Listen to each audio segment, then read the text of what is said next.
Yeah, we legendary. Let's go. All right, Sports Uncapped on a welcome back Monday. Stephen A. Norman, Amrod Mitchell Rodriguez. A lot to get to here tonight on the program. The NFL Scouting Combine is taking place in Indianapolis. Kicks off on Thursday. I do want to get to some Mike Reese news and notes in his Sunday item here on what the Patriots might be thinking about here in the first round, a specific player. Reese also had a little nugget in there about what Drake May has been up to, where he's been. I want to get to that. And that is on the heels of Vrabel, who is going to address the media tomorrow, I think 10:15 in the AM, so I'm sure we'll have audio from that for Wednesday's program. Also, Elliot Wolf will be speaking to the media on Wednesday this week.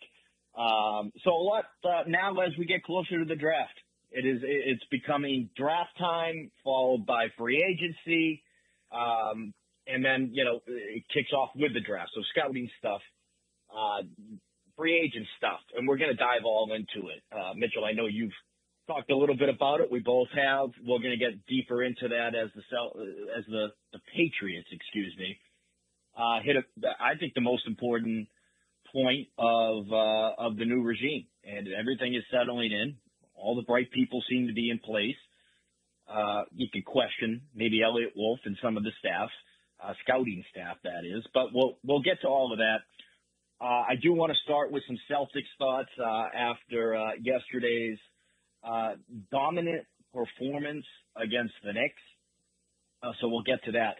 But everything is on board. Okay, Alex Bregman, Garrett Crochet made their spring debuts for the Red Sox against Toronto yesterday at JetBlue Park. We can touch on that. We can touch on the Bruins and some of the comments by Don Sweeney about the trade deadline, about Brad Marchand, about the handling of the Charlie McAvoy injury during the Four Nations tournament face-off. That was a great success, great product. So there's plenty to get to here on the program.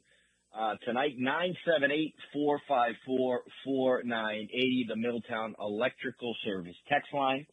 You can also reach us at our email address, sportsuncappedwcap@gmail.com. So I want to dive into the Celtics here, Mitchell, and start with really not a Celtics take, but just a Knicks thought coming out of yesterday's game. The score wasn't as close as the game actually,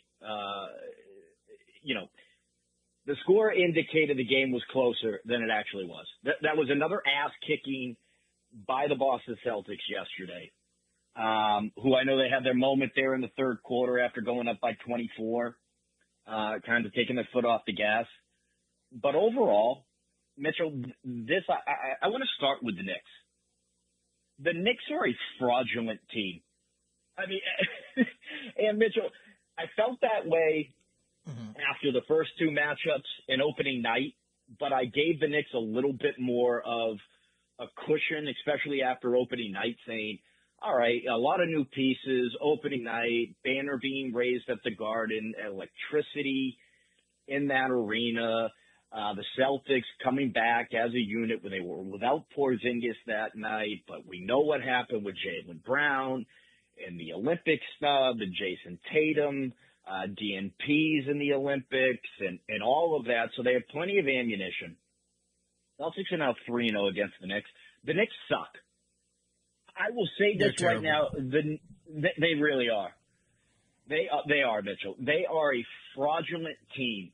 And when you think about all the talk about the New York Knicks and everything they did in the offseason, which on paper, Mitchell, it seemed to be good fits.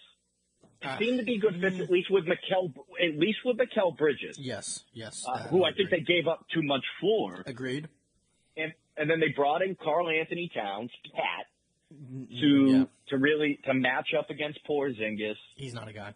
He's not. They are 0-7 against the Celtics, OKC, and the Cavs. I thought yesterday may be a little bit closer, because the Knicks got their asses handed to them by Cleveland 2 nights before. And like a 40-point blowout, 30-point blowout. It was something crazy. Another one of these matchups that they should have had circled on their calendar. The Knicks are third in the Eastern Conference. They should have been determined yesterday to change the narrative against, a Boston Celtics team where they spent their entire offseason altering what now I look at as key parts of their DNA. When you look at the defensive mindset, the grittiness of that team, the fighter's mentality, I don't think the Knicks have anything there. And I think it all starts with Karl Anthony Towns. Agreed. Who I think is a zero. And I know you listen to the guys on ESPN, they talk about him. He's one of the best big man scorers and shooters, and he's had a great season with the Knicks, and they're third in the East. And, this is a true contender, and I know that's fallen off a little bit as of recently. Karl Anthony Towns is exactly who I felt he was in Minnesota. A soft big man who has no desire to play as a big man, who has no desire to play defense, who if you smack in the mouth will quickly retreat and fall back. Mitchell, when you look at the Knicks, they have absolutely no answer for the Celtics' versatility. Yep. And this was a team that was constructed specifically to match up with the Celtics. The Knicks, take them out of the East. They're no longer a team that you can consider a legitimate contender or even legitimate competition to the Celtics. Yeah, agreed. And I also pulled up the score. The final score was 142-105. Cavaliers, as you noted, they won, again, 142-105. That is a 37-point win. And that's just ridiculous. And like you noted with Karl Anthony Towns, I knew that he wasn't going to be a guy when KG got traded back to the Timberwolves, and he started talking about the phones in the locker room, and he started talking about the culture and how things were different. And he went from the Celtics where he was the guy, and it was known that like him and Pierce were like the leaders of that locker room. Gets traded to Brooklyn. He goes to Brooklyn. He's still a guy, but he's also there with other vets. So there's like mutual respect there. You have Joe Johnson, you have Darren Williams, you have Brook Lopez, you have your buddy Pierce there. No one's gonna go ahead and be like, "Hey KG, I'm going to use my phone." No, they all knew what they were trying to do. It was a team full of vets who were just like, this is our chance. Like, this is our last chance for everyone in this locker room to potentially win a championship. The only person that had some leeway was Brook Lopez because he was the youngest one. But even then, he still had like 4 or 5 years under his belt at that point. So everyone else was, again, a veteran 10-plus years. And they knew we have to come together, and this is our last chance to go ahead and possibly win a championship. They didn't that year, whatever. KG goes to Minnesota, all young players. You have Zach LaVine, you have Wiggins, you have Karl Anthony Towns. And KG was there for, a partial season because he got traded in the middle of the season, and then he was there for 1 year. And when he retired, he started talking about the culture and everything in that locker room. He didn't badmouth anyone because I think he truly loves the Minnesota organization. That place has a special spot in his heart always. But I think he retired because of guys like Karl Anthony Towns and just how they didn't take the game serious. I've never once heard Kevin Garnett say anything nice about him. He has said a lot of things about Anthony Towns. And even last year, praised the hell out of him. And then, they'd be like, well, Karl Anthony Towns is like, yeah. Cat's doing his thing, yeah. Now, Anthony Edwards, though, and that seems to be the main focal point for Kevin Garnett whenever he talks about that team because of just how Cat is. Jimmy Butler had issue with him. I mean, Jimmy Butler has issues with everyone, though. So take that with a grain of salt. Yeah. But there's just been so many things with Karl Anthony Towns where, like you said, he's always been soft. He's always been a guy that it's just like, if he just manned up a little bit and he just did this and he just did that, he could turn into this. He could be this. He could be that. And he never does it. And it's because he just doesn't want to play defense. And it's unfortunate because he has the size, he has the versatility, he has the offensive game. And there's been other players that have played with him too that have criticized him. Jeff Teague, he has his own podcast where he talked about when they played against Anthony Davis and DeMarcus Cousins when they were on the Pelicans. And Thibodeau said, listen, Kat, you're going to have to go up against DeMarcus Cousins. And when you do, if you get a foul, I want you to switch to Davis because I don't want you getting fouls in the low post for no reason. Very first possession, he fouled him on purpose and said, oh, now you got to take him. And if that's your mentality, you don't want to go up against DeMarcus Cousins because he's a big guy and he's going to bump you because that's what he does. He works in the post. You're soft. You're soft, and you're not. You don't belong in the league. Well, and on top of that, looking at Karl Anthony Towns yesterday, he has that knee injury, right? He goes down in that game. He goes down. What was it in the fourth quarter? And he's slow to get up. Then he hobbles back. They call the timeout. He goes to the bench, and the way he's acting, you would have thought he had a season-ending injury. You would have thought he was not just done for the night. He was done for a couple of weeks. With his leg, the way he's on the bench, he's sprawled out over, multiple seats. I think that was just him overplaying the injury to tap out of the game. The second best player on the Knicks last night wanted no part of the Boston Celtics once they finally started playing basketball again after letting things slip away in the third quarter. They get that lead of, 27? And the Celtics, once again, kind of flipping back into we don't have to play the same way we've played through the first 2.5 quarters. This team can't come back. They're not good enough. All of which, by the way, is true. Just kind of going through the motions. The Knicks get the lead down to 7 points going into the fourth. I think they even cut it down to 4 or 5. And then the Celtics decide to turn it back on and respond. And to me, we can criticize the Celtics for having those moments. I think most NBA teams do. But it just shows you that when they want to show up and dominate the Knicks at any point in time, they can do it. Like they knew that the Knicks weren't capable of competing and matching up to them when they were playing the right brand of basketball. So the Celtics flipped the switch against them. And once again, the score ends up, 13-point win for the Celtics. It was really 18 points in the fourth quarter. Once the Celtics just start playing basketball again, moving the ball, getting good shots, transition, and attention to defense again, which I think was a spark yesterday. You saw the transition game, a huge part of the win. But again, this is to me more about the Knicks than it is about the Celtics. Because everybody overhyped the Knicks. They overhyped the Knicks. And ESPN loves to do this, right? ESPN loves the Knicks like they love the Lakers, like they love the Cowboys. Like they have these teams that they always have talking points around. They always have segments about. And you always hear that, well, is this the Knicks year? Because they were a gritty team a year ago. And they go out and they make these moves, and on paper it all fits. To me, it's a better reflection of Brad Stevens and the process that he's done, putting together this team and making these pieces fit, which I think is why he deserves so much credit. Yes, you have Jason Tatum and Jaylen Brown, and the Knicks did not have that even with Jalen Brunson. They didn't have that talent, the wing depth, the scoring ability, both ends of the floor, all of that. But when you look on paper, you say, well, the Knicks were a pretty good team last year and probably played above their ceiling at times. Shorter rotation, but they were a feisty, tough team. And I still say that Knicks team last year is better than this Knicks team this year, even though the talent last year wasn't to the level that you would say they have now in their rotation of, I think, nine players is what Thibodeau went yesterday.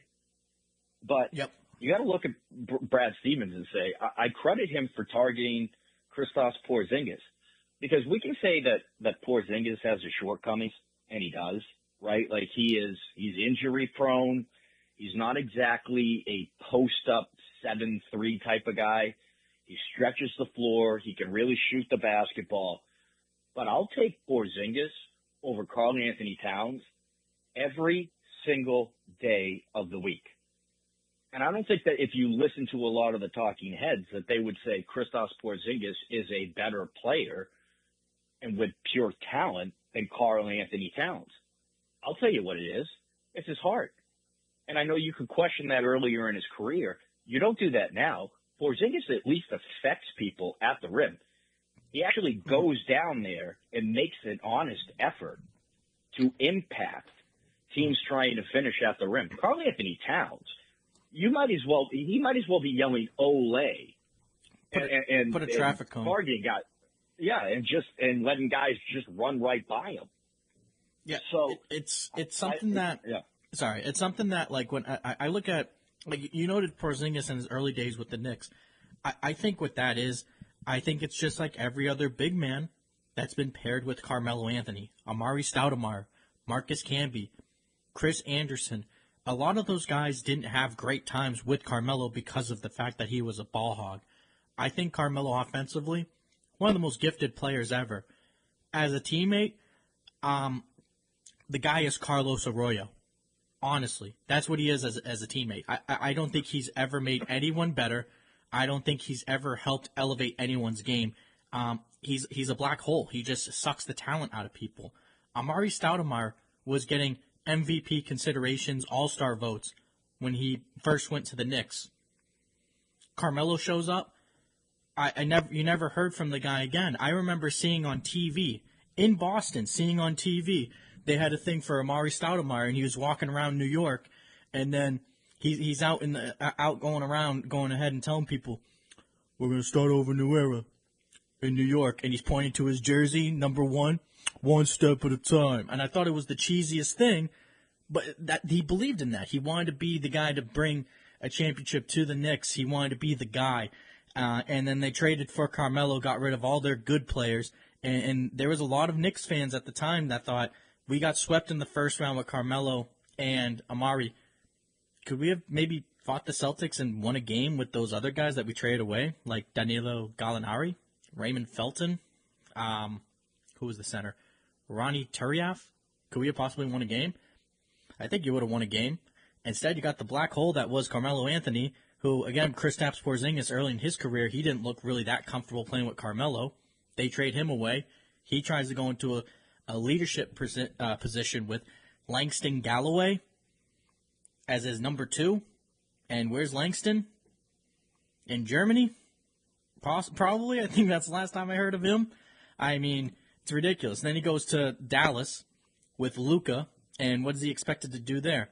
Oh, don't worry, Luka. I'll clean up the mess of the guy that you didn't want to play defense on. Thanks. What's that? We can't run a pick and roll because Luka wants to hog the ball? That's crazy. That's the way I look at it. Yeah, I mean, listen, Karl Anthony Towns fits from the perspective that the Knicks needed extra scoring because they obviously didn't have enough last year. And I thought they had a real good thing working there with the, Villanova guys. When you look at DiVincenzo and Josh Hart and Jalen Brunson, they all fit together. A lot of players who do a lot of good things and give the effort, have the grittiness, have the fight. They'll give you, their full effort on both ends of the floor. I think there are shortcomings to having, a point guard in Jalen Brunson with his size and his limitations defensively. The guy gives a grab. Like he tries. He'll try to defend, but you watch the Celtics in these 3 matchups, they continuously put Brunson and or Cat into the motion, and you get them in the pick and roll game, and those 2 guys are lost. You get anything you want. Celtics have been able to get anywhere on the floor all season long against the Knicks, wherever they want, and score at will. And yesterday they did the same thing. I don't think there's any answers there, and I feel like, Thibodeau, if you gave him truth serum, would say, yeah, I'm not crazy about this trade. I wasn't at the time because I don't see there being a real fit here as far as what Karl Anthony Towns does and who he is as a player matched up with how I envision playing teams. And Thibodeau has been a guy who he does run the guys that he plays into the ground, but he asks a lot of them, and he asks a lot of them on both ends of the floor. Karl Anthony Towns doesn't give you that. He doesn't care like that. And this is a Knicks team I think you could still face in the playoffs And Mitchell, I have absolutely no concern about a matchup against the Knicks. None whatsoever. Yep. I think they'd be lucky to steal a game. Yep. I was going to say I think it's a gentleman's sweep. I think that's what it is. Yeah, they'd be. I think that it's a Game 3 win, and then the Celtics say, okay, yeah, you had your moment in front of your fans. Great. The Knicks fans go outside. They start yelling bing bong, and then they go ahead and they realize that they're the Knicks, and then they go home. Yeah, so the reality of what's shaping up in the East is there is one team that I think can be competitive with the Celtics. I know you disagree, Mitchell. I do think it is the Cavs, and I'll make a better case for it here in a minute. And the other team, and you're going to shake your head about this too, and I'm not saying that I would pick either one of these teams against the Celtics, especially not with the brand of basketball they're playing right now. You know, they've won, 9 of 10. I think you're seeing Jason Tatum elevate to another level. You saw guys, as you said on Friday's program, start to get healthy from the All-Star break. Holiday seems to be in better form right now. I think he had a really solid game the other night. I think you're seeing a healthier Drew Holiday, who had the shoulder injury. Al Horford yesterday, again, chipping in, as he seems to always do. Porzingis now looking a little fresher. His shots are starting to go down. That was an issue earlier on. But I think the other team in the East, I think it's two teams that I would expect to give the Celtics more issues than any other team in the East, at least, which is the Cleveland Cavaliers and the Indiana Pacers. So, Mitchell, those are the two teams I look at the East, because other than that, there's not a team in the East that I think can compete with the Celtics when they play this brand of basketball and they're so locked in, which they are. I mean, when you look at the transition offense the other day, that really was brought about because of their effort and attention to detail on the defensive end of the floor. You're seeing them start to lock in defensively now, which has not been the case all season long.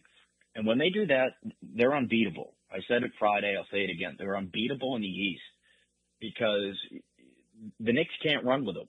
They can't match up with the versatility. You got 5 shooters on the floor at all time, with the exception of when Cornette's out there, who can spread the floor and knock down threes. You have guys who can also easily go inside and score. Tatum and Brown are lethal inside the paint. Derek White is lethal from outside, but doesn't mind drawing contact inside. Drew Holiday feels like he can get into the paint and score at will. Porzingis, we know what he offers. When he's operating at full capacity. So listen, I do still make the case though, Mitchell, that the Cavs are the team that I could see pushing the Celtics to a six game series. And I heard others make the case that they could see it going 7. Any different feelings about the Cavs coming off of the win against the Knicks, which I realize probably not going to mean a whole lot to you right now. But just as you look at the roster, I do think the Cavs are a different team than last year. They're not the same team the Celtics saw in that second round. I fear them. Not fear. I shouldn't say fear.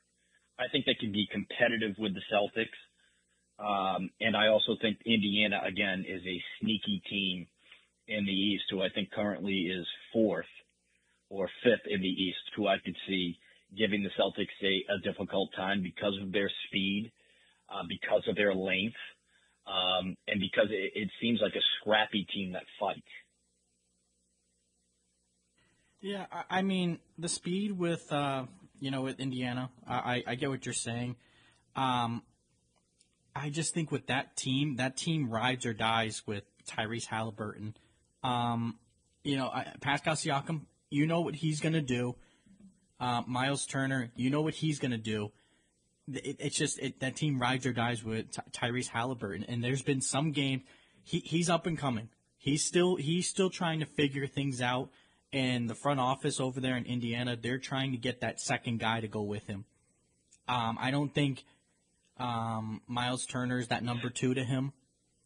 I don't think Siakam is either. I think Siakam reminds me of a good third wheel Exactly. If you have a really good, talented, or a big two, if you will. He reminds me of a Chris Bosh Yes. to LeBron and Wade. And I'm not saying that he's as good as Chris Bosh, but I can see him fitting that type of role. Exactly.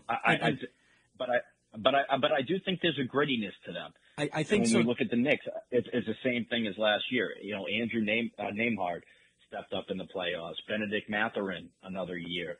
Obi Toppin there. I do think there is length, which I think is something that can give the Celtics issues. Length, guys who play perimeter defense and aren't afraid to get physical with the Celtics. That's why I look at Cleveland and I look at Indiana as two teams that would at least be competitive with the Celtics. I mean, I would say if I had to pick between those two teams, I would probably have to. I'd probably have to pick the Pacers. I think they're I think they're better. As far as a matchup for the Celtics with Cleveland, Garland, he's been in the postseason. They've been there two times now with the Cavaliers, and he's a shell. He's got to show in this upcoming playoff run that he's a guy. Because if not, it's going to frustrate Donovan Mitchell, and he's already done it once. I don't want to be here no more. I want out. I can't do it with my co-star. Hey, this guy sucks. I can't do it.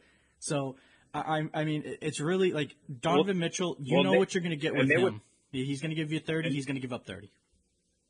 And there was talk that he didn't want to be with Garland. That was something that the Cavs looked at in the offseason, him and Garland being able to play together. Now, Garland's played better. I agree. I don't fear Darius Garland because you look at the backcourt of the Cavs, and it's Mitchell and it's Garland. You know what you're getting, as you said, with Mitchell. He's going to score his points, and he is a big game player. Mm-hmm.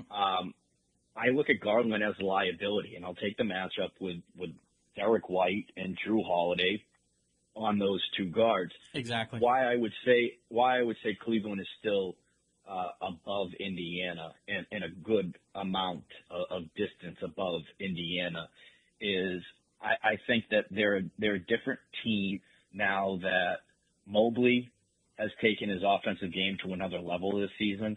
And then I think the addition of DeAndre Hunter at the deadline really helped them out. And I think, once again, that was a specific move to match up with the Celtics because what Hunter gives you is a real lengthy defender on the wing who can also knock down threes.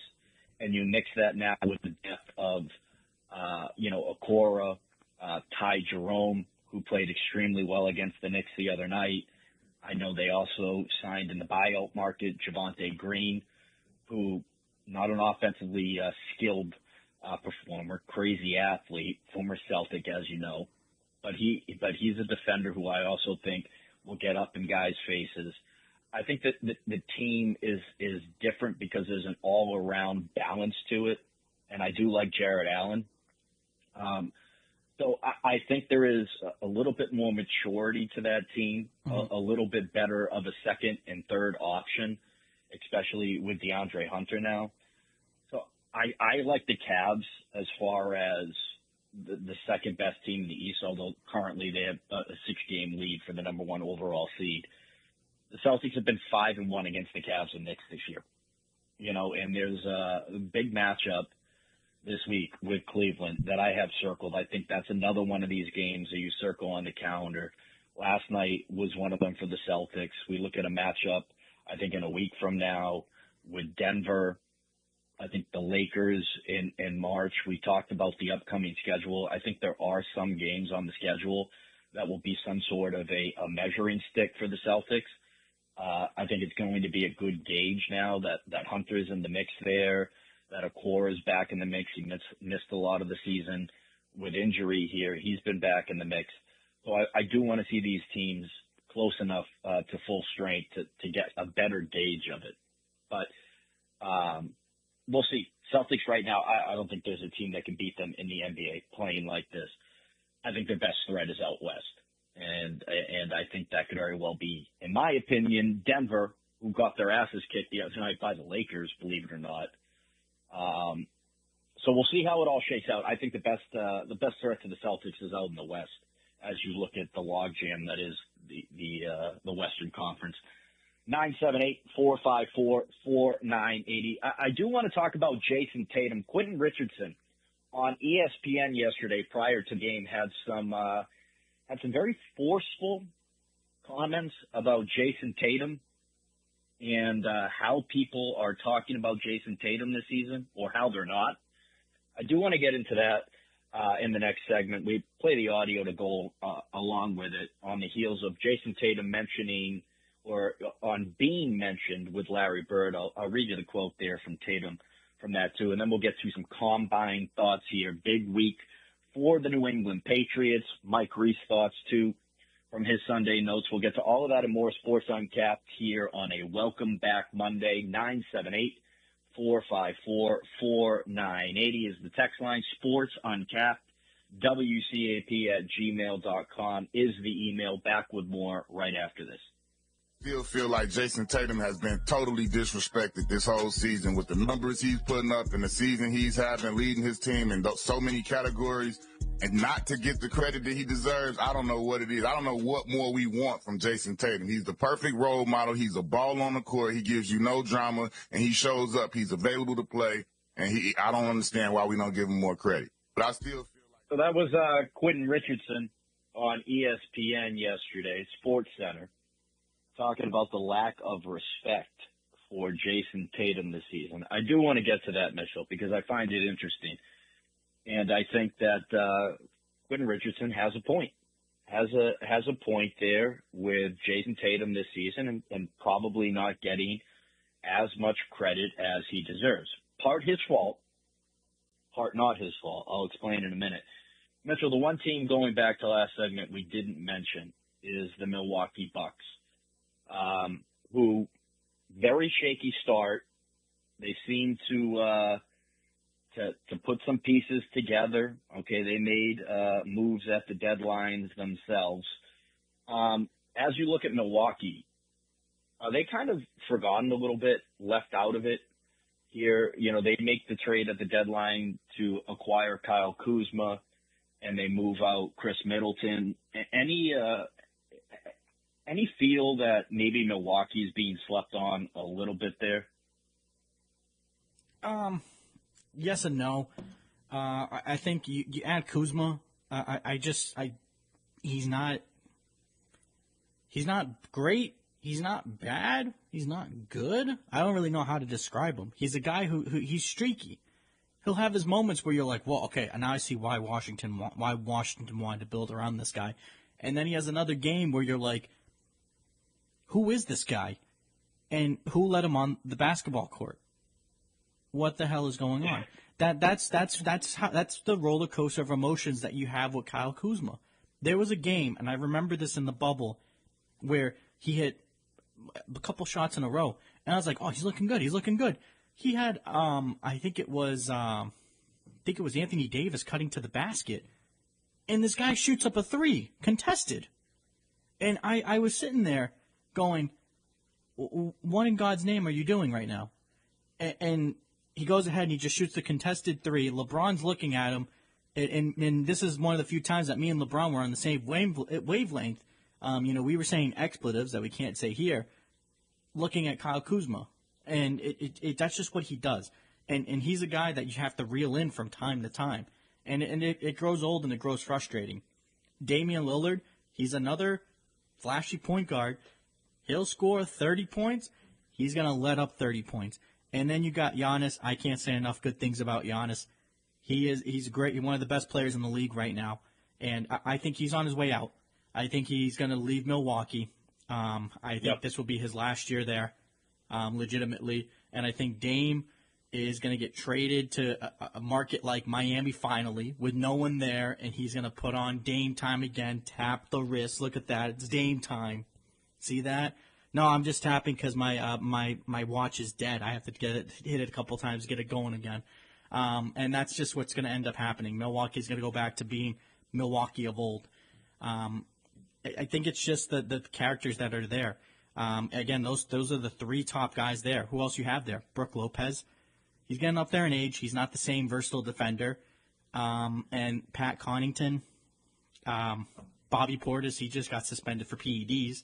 So I mean, Yeah. you don't have the personnel there, and the three guys that you're going to be relying on, like I said, Giannis, one of the greatest players in the NBA, and probably the greatest Bucks player in their history. Dame time gives you 30, gives up 30, and Kuzma, who before the game starts, flip it, heads or tails. Steven, you call it in the air. And tails, Yeah. he's going to go ahead and have 6 turnovers. Heads, he's going to have 6 3-pointers. Which Kuzma are you going to get? And that's why I think they don't get respected. It's nothing to do with Giannis and the way that the team is marketed. It's the personnel and it's the way that they built around him. And I think Giannis, he understands how to win, but I don't think he understands what he needs to win, if that makes any sense. He wanted Damian Lillard to help with the scoring, but you give up the great defense of Drew Holiday, who can also score. Don't get it twisted. It's just he said, I'll sit in the back seat. It could be you and Chris Middleton. And Chris Middleton just couldn't stay healthy. Yeah. I think the reason that I don't look at Milwaukee as a real threat is because the Celtics have dominated Milwaukee too. You know, when you look at even prior to Porzingis, you look at what Al Horford did against, Giannis, and it was almost like he was the Giannis stopper. And I think that I've lost a little bit of respect for Giannis, and the meaning of that is it felt like he won, and then he got a little bit more content, and he got a little bit more diva-ish. And it does feel like he's, has one foot out the door in the sense that he's not going to be there long term. And as much as he said he wanted to finish his career there and all of that stuff that you hear and everybody laughs up and I actually believed, I don't think he's long for there. I think that you're getting still a high level of production from Lillard, but there are defensive issues. I think there are mesh issues at times with the offense. And I haven't looked at Milwaukee as a real threat because they haven't been a real threat to the Celtics, this iteration of the Celtics. When you look at, times that they've played and really the measuring stick there, and I haven't believed in Milwaukee here in a couple of years, and I think that the trade last year that moved out Holiday and really opened it up for the Celtics. By the way, thanks a lot for handing us Drew Holiday from Portland for basically nothing. Thank you for that. I don't think they helped themselves, and I don't feel them as much of a threat. But once again, they're going to be mentioned. They're going to be mentioned because of Dame, because of Giannis. I would fear Indiana more than I would fear Milwaukee. Yep. And that's without the star power, personally. And one other thing, too, I just want to add to that. With Damian Lillard, too, the reason why there's mesh issues is because when he came into the league drafted by Portland, he was drafted to a team that had a guy in LaMarcus Aldridge who was up there in age, and he had been in the league, I believe, since 2006, and he got drafted in 2012. So maybe not up there in age, but he did play, I think, 2 or 3 years in college. I don't think he was a one-and-done type guy, if I remember correctly. I'll have to search it up. But when he got there, the keys to the franchise were just handed to him. Aldridge, a very quiet guy, not someone who was going to be very not going to try to be like a dictator or be the alpha in the locker room, if you will. He let Damian Lillard take over that team after they played 3 years together. He goes to San Antonio, and then Lillard was the guy again. And then they paired him with Wes Matthews for 1 year. He leaves. Then C.J. McCollum steps in, and they just try to figure it out from there. He was handed the keys at a very young age, told to be the guy, and never had to mesh with anyone else. They had to get people to mesh with him, and it was never the other way around. And you can't teach an old dog new tricks. Yeah, I liked LaMarcus Aldridge. He had the heart condition that he was diagnosed with. With Brooklyn. But he did come back next year. Yeah, he did. He retired in 2021. Yep. I just looked it up. I wasn't sure what year he stepped away from the game. He did. That was short-lived. Mitchell, time-wise, I don't know if we're going to get to our Patriots draft stuff. Should we touch on this Jason Tatum stuff on the other side, take a commercial break? Yes. And come back. All right, so we'll do that because I do think Quentin Richardson has a point here. And I think it feeds right into what I believe to be the resurgence of the Boston Celtics and that is Jason Tatum. I'll explain in more depth. We'll take a commercial break. We'll come right back with that. 978-454-4980. Sports Uncapped, WCAP at gmail.com. Final segment of the program coming up right after this break. But I still feel like Jason Tatum has been totally disrespected this whole season with the numbers he's putting up and the season he's having, leading his team in so many categories, and not to get the credit that he deserves. I don't know what it is. I don't know what more we want from Jason Tatum. He's the perfect role model. He's a ball on the court. He gives you no drama, and he shows up. He's available to play, and I don't understand why we don't give him more credit. But I still feel like Jason. All right. We're going to open that up there. Mitchell, I think the Celtics are back on the right track, winners of 9 of 10, playing, I feel like, their best stretch of basketball all season long, their most consistent stretch of basketball all season long here. Do you feel like Jason Tatum hasn't gotten enough credit for what he's done with this Celtics team this season? If so, why? If not, why? I think with Tatum, I think the reason why he gets disrespected so much is I think there's like a perception about his road in the NBA. I think that's part of it. You look at Luka. He went to the Mavericks. Dirk's last year. The team wasn't that good. He got to be mentored by Dirk, and he was inheriting a Honda Accord. That's what he was inheriting. Tatum got the Porsche. He got the franchise with a lot of money, franchise with a lot of draft picks, a lot of draft capital. They were going to build around him. They were going to make him a guy immediately. And again, a guy like Luka, he got a Honda Accord. A guy like Trae Young, he got the Civic. That's just how I think the media has perceived it. Again, and that's Tatum doesn't have any say in that. What is he supposed to do? He gets drafted by the Celtics. Oh, you guys, listen, I hope you understand. I'm trying to work on my legacy here. Going here, it's too easy. Send me to Charlotte. No, he got drafted by the Celtics. He's going to make the best of the situation. I mean, damned if you do, damned if you don't. He got practically crucified. But I will say, just to piggyback off that, so I understand that maybe when he was younger, and he was coming up, because I think other guys were handed more difficult situations and did more. I think it's still the case. I don't know that that's the case, though. I think maybe now you look at it and you say that the Celtics are so damn good and the roster is so damn deep that maybe Tatum doesn't get all the shine because there are so many playmakers out there, so many impactful players that maybe the team being such a juggernaut works against him, when typically the best player on the best team gets more credit, even though there are a lot of really good players, because, he's still the best player on that team. I think it doesn't necessarily work against him from the standpoint that he's in Boston, which is one of the historical franchises in the league. So I think the attention has been there, whereas, I think Atlanta, I'm not a real big fan of what's it? You just mentioned his damn name. I can't. Trae Young. I was never a fan of his game, but you could say, okay, Trae Young is buried down there in Atlanta where nobody gives a crap. Jason Tatum's in the spotlight, and they're always going to get that.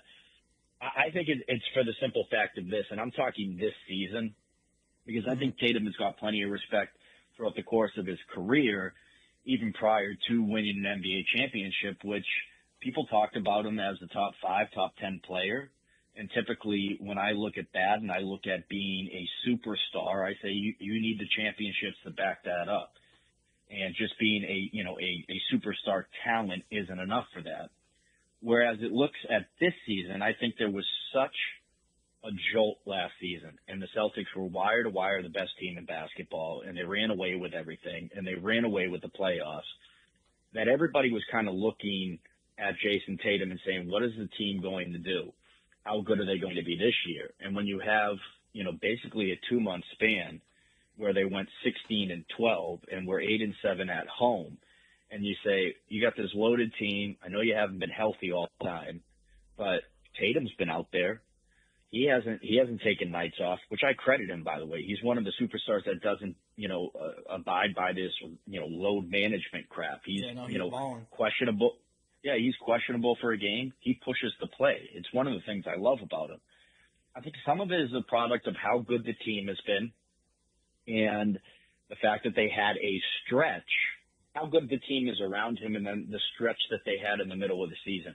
When I look at the turnaround for the Celtics, I put Jason Tatum at the head of the table for the turnaround. I agree. And not that he's been loud and boisterous, or anything like that. In the media. But when I look at him on the floor, every time I watch him, I say the game is so slowed down for him, and his basketball IQ, I think, takes him to another level. And I think he's taking his game currently to another level. And you're seeing still a more aggressive player that maybe on a given night, a couple nights ago where he has, against the 76ers, he scores 15 points. Okay, 15 points. He had That's all 11 rebounds. That's all he needed to score. He had 11 rebounds and 10 assists. Yesterday against the Knicks, 25 points, 10 rebounds, 9 assists. San Antonio, 32 points, 14 rebounds, 7 assists. The Miami game, another big one for him, 33 points, 8 rebounds, 2 assists. And the Knicks matchup going back to February 8th, 40 points, 6 rebounds, 4 assists. You look at his scoring, but you look at what he does on both ends of the floor, and I do think that Jason Tatum should get legitimate MVP votes and real consideration. And what I like about his play lately is you're seeing that full complement on both ends of the floor, making players around him better, which is something that to me separates him from Jaylen Brown in their game, not just the offensive skill set, but also the ability to get more out of other guys. And also I think there's more of an edge to him, Mitchell. I feel like there's a little bit more of an edge to him this year where just watching his body language on the floor, his command in the moment, his assertiveness, the offense running through him, pumping up his chest. I think you're seeing more and more. He's never going to be loud and vocal. He's not going to have maybe the Anthony Edwards type of personality or, some of the great. He's not going to be Kobe. He's not going to be Jordan, which, by the way, I want in my superstar. I want that killer mentality. But maybe we're seeing Jason Tatum have a killer mentality just quietly, but more of, I'm going to do what my team needs. Whereas Kobe always put it on his shoulder and he was going to shoot the basketball, right? Mm-hmm. Kobe wasn't passing the ball. Tatum seems like he's more all around in his game, and just watching how slow and how easy everything comes to him is, I think, taking him to another level. Yeah, and I want to point out 3 instances from this season where I think Tatum has changed. First, game against Atlanta, they get into a fight. Who's in the middle of that fight? Well, it's Jason Tatum. Jason Tatum is the one that's initiating that. Then you have the hard foul by Grant Williams. Who's it on? It's on Tatum. So then what happens? Tatum gets up, he says something, and then he goes ahead, and then he walks away. And then there was the other fight against a play against the Cavaliers. He crossed up, I think it was Dean Wade. Tatum was chirping him whole time. Yeah. And he told him, get the front door out of here. Tatum has been this year. He's been talking that talk, and I love it. And I want to see more of it. I hope he keeps doing what he's doing, honestly. Again, he's been more vocal. He's been doing things more on the court. If you do something on the court, you got to stand by it, and he's been standing by it. And I think he's talking a little bit of it, too. So he was asked a question on being mentioned with Bird, and I'll read the quote quickly. You just realize at a certain point that you might be on a trajectory of whatever people want to call it, to have a legendary career, all-time great, or whatever. And just, you see the impact that he had on the game of basketball, and obviously with the Celtics winning 3 championships, 3 MVPs in a row, which is incredible. You just subtly start to see that we both score 60 points in a game. You started getting mentioned in the only other Celtic to do this. And obviously, once you win a championship, it's like, all right, you can be in those rooms with the Celtics legends. But it doesn't stop at one. You obviously got to win multiple championships in what we're trying to do. And I always want to be the best. And he's, in my opinion, the best Celtic ever. He did it the right way, and he's a great guy to chase. I like that he mentions in there you got to win multiple. Like, it's not just about the MVPs. It's about winning multiple championships. I like that quote from Tatum. All right, that's been the program. We didn't get to the NFL scouting combine stuff. We'll do that on Wednesday. Also, I want to tease a little something here that we're going to talk about this week. What is a better sell to free agents? Is it Tom Brady, Pete Carroll in Vegas?